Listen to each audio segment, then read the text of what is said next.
नमस्कार बंधुरा ঐশীর মার রান্নাঘরে আপনাদের সবাইকে আরো একবার স্বাগত। করলা বা উচ্ছে বাড়িতে রান্না করলে অনেকেই খেতে চায় না। আজ আমি আপনাদের করলা দিয়ে সম্পূর্ণ একটা নতুন রেসিপি শেয়ার করব। এইভাবে বাড়িতে ট্রাই করে দেখবেন, বাড়ির ছোট থেকে বড় সবাই কিন্তু রেসিপিটা চেয়ে চেয়ে খাবে। আশা করছি রেসিপিটি আপনাদের ভালো লাগবে। অনুরোধ রইল রেসিপিটি প্রথম থেকে শেষ পর্যন্ত দেখার জন্য। প্রথমে এখানে 3টে করলা মাঝারি সাইজের নিয়ে ভালো করে ধুয়ে নিয়েছি। এরপর করলার দুই মুখটাকে বাদ দিয়ে মাঝখান থেকে কেটে দু টুকরো করে নিলাম। তারপর একটা চামচ দিয়ে করলার মধ্যে থাকা বীজটাকে বার করে দেব।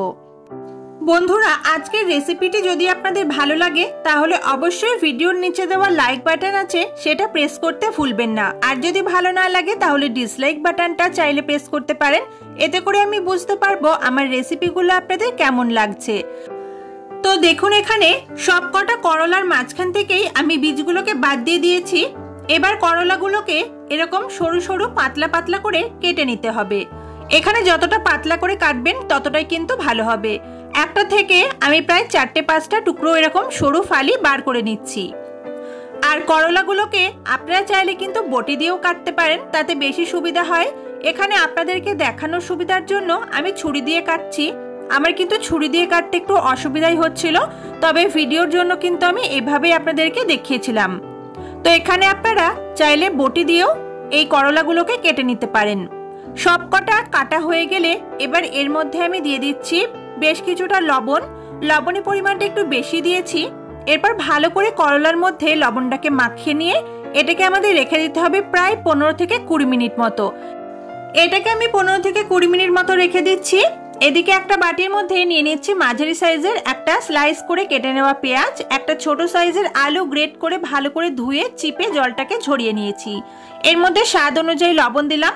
লবণটা যে যেমন স্বাদ পছন্দ করেন যারা, সেই অনুযায়ী দিয়ে দেবেন। এরপর ভালো করে লবণটাকে আলু পেঁয়াজের সাথে একটু মেখে নিতে হবে। একটু ভালো করে মাখার পর দেখবেন আলু আর পেঁয়াজ থেকে কিন্তু কিছুটা জল ছাড়বে, আর পরিমাণটাও কিন্তু অনেকটা কমে আসবে। আলু পেঁয়াজটাও বেশ নরম হয়ে আসতে শুরু করবে। এইভাবে মেখে নেওয়া হয়ে গেলে এবার আমি এর মধ্যে দিয়ে দেবো কয়েকটা উপকরণ। প্রথমে দিচ্ছি 1/2 কাপ পরিমাণে বেসন। এর সাথে 3 থেকে 4 টেবিল স্পুন মতো চালের গুঁড়ো দিচ্ছি। যদি চালের গুঁড়ো হাতের কাছে না থাকে তাহলে কর্নফ্লাওয়ার ব্যবহার করতে পারেন, তবে চালের গুঁড়ো দিলে রেসিপিটা কিন্তু খুব সুন্দর ক্রিস্পি হয়। এর সাথে দিয়েছি স্বাদ অনুযায়ী কাঁচা লঙ্কা, 1 টিস্পুন চাট মশলা। চাট মশলার পরিমাণটা একটু বেশি দিতে হবে।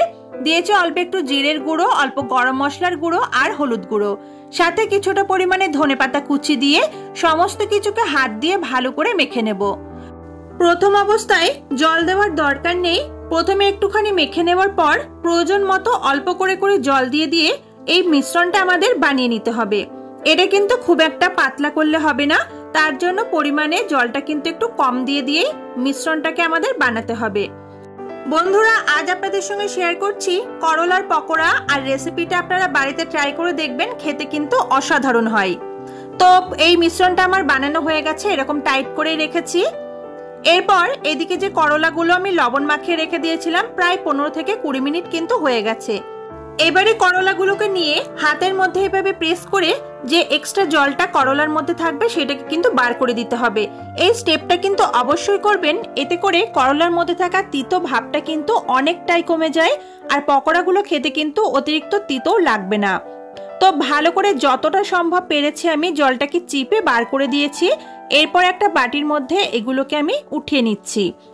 আর এই যে করলার জুসটা বার হবে সেটা কিন্তু ফেলে দেওয়ার দরকার নেই। বাড়িতে বয়স্করা যদি কেউ সুগার পেশেন্ট থাকেন তারা কিন্তু এটা খেয়ে নিতে পারবেন। এটা কিন্তু শরীরের জন্য ভীষণ ভালো। এছাড়াও আপনারা যে কেউ কিন্তু এটা পান করতে পারবেন। তো বন্ধুরা, সবকটাকেই এইভাবে আমি জলটাকে চিপে বার করে নিয়েছি। এরপর যে মিশ্রণটা রেডি করে রেখেছিলাম তার মধ্যে করলার একটা করে টুকরো দিয়ে এইভাবে করলাটাকে ভালো করে মিশ্রণটা দিয়ে কোটিং করে নিতে হবে, যাতে করলাটা সম্পূর্ণভাবে মিশ্রণটা ঢাকা পড়ে যায়। এইভাবে করে নেওয়ার পর এটাকে সরাসরি গরম তেলের মধ্যে দিয়ে দেব। এখানে আমি সাদা তেল হাই ফ্লেমে ভালো করে গরম করে নিয়ে গ্যাসের ফ্লেমটা মিডিয়াম টু লোতে করে দিয়ে একটা একটা করে পকোড়া ছেড়ে দিচ্ছি। আর বেশ কয়েকটা কিন্তু একসাথে ভাজা যাবে, কোনো অসুবিধা হবে না। তো এখানে একটু বেশি পরিমাণে তেল দিয়ে আর একটু সময় নিয়ে ভাজতে হবে, যাতে ভিতর থেকে করলাগুলো ভালোভাবে ভাজা হয়। কয়েকটা ছেড়ে দেওয়ার পর কিছুক্ষণ নাড়াচাড়া করবেন না। যখন হালকা লালচে কালার চলে আসবে তখন এগুলোকে ভালো করে উল্টে পাল্টে লালচে করে ভেজে নিতে হবে। আর করলা যদি ভালো করে ভাজা হয়ে যায় তাহলে করলার তিতকুটে ভাবটা কিন্তু অনেকটা পরিমাণে কমে যায়। এই যে করলার পকোড়াটা বানালাম, যে টিপসগুলো আমি বললাম সেগুলো কিন্তু অবশ্যই ফলো করবেন, না হলে কিন্তু করলার পকোড়া তিতো লাগবে। আপনারা বাড়িতে অবশ্যই এই রেসিপিটি একবার ট্রাই করে আমাকে জানাতে ভুলবেন না রেসিপিটি আপনাদের কেমন লাগলো। তো উল্টে পাল্টে আমি করলার এই পকোড়াগুলোকে বেশ লালচে করে ভেজে নিয়েছি। এর থেকে বেশি আর লাল করার দরকার নেই। এবার এগুলোকে ভালোভাবে তেল ঝরিয়ে আমি তুলে নেব। আর এই পকোড়াগুলো তুলে আপনারা সন্ধ্যাবেলা স্ন্যাক্স হিসেবেও খেতে পারবেন, কিংবা গরম গরম ডাল ভাতের সাথেও কিন্তু খেতে পারবেন। খেতে কিন্তু বেশ ভালো লাগে। এরপর যে কটা পকোড়া ভাজার জন্য বাকি ছিল সেই সব কটাকেই আমি এক ব্যাচে দিয়ে দিয়েছি।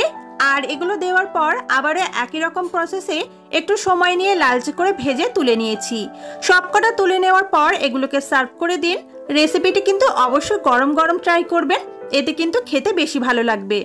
আশা করছি আজকের রেসিপিটি আপনাদের ভালো লেগেছে। আমি একটা পকোড়া আপনাদের ভেঙে দেখিয়ে দিচ্ছি যে ভিতর থেকে এই করলাগুলো কত ভালোভাবে সিদ্ধ হয়েছে আর বেশ সুন্দরভাবে ভাজাও হয়েছে। তাহলে বন্ধুরা, আজকের রেসিপিটি যদি ভালো লাগে অবশ্যই ভিডিওতে একটা লাইক করে আমার চ্যানেলটিকে সাবস্ক্রাইব করে রাখবেন। পরবর্তীকালে আরও নতুন নতুন রেসিপি আপনাদের সঙ্গে শেয়ার করার চেষ্টা করব। দেখা হবে আপনাদের সঙ্গে পরের দিন আবারও নতুন কোনো রেসিপি নিয়ে। সবাই খুব ভালো থাকবেন, সুস্থ থাকবেন, সাবধানে থাকবেন। আজকের মতো টাটা।